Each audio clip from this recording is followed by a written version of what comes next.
ನಮಸ್ಕಾರ ವೀಕ್ಷಕರೇ, ನಾನು ನಿಮ್ಮ PH ನಾಯ್ಕೋಡಿ.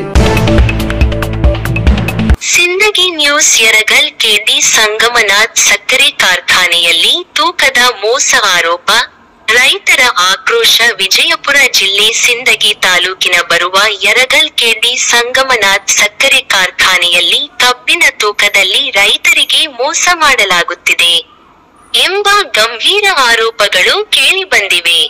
ರೈತರಲ್ಲಿ ತೀವ್ರ ಆಕ್ರೋಶ ವ್ಯಕ್ತವಾಗಿದೆ.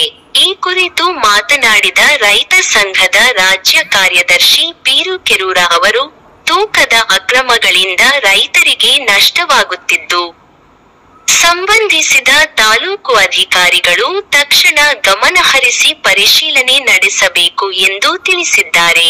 ಕಾರ್ಖಾನೆಯಲ್ಲಿನ ತೂಕ ಮಾಪನ ವ್ಯವಸ್ಥೆ ತಪಾಸಣೆ ಮಾಡಿ ತಪ್ಪಿತಸ್ಥರ ವಿರುದ್ಧ ಕಠಿಣ ಕ್ರಮ ಕೈಗೊಳ್ಳಬೇಕೆಂದು ಅವರು ಹೇಳಿದರು.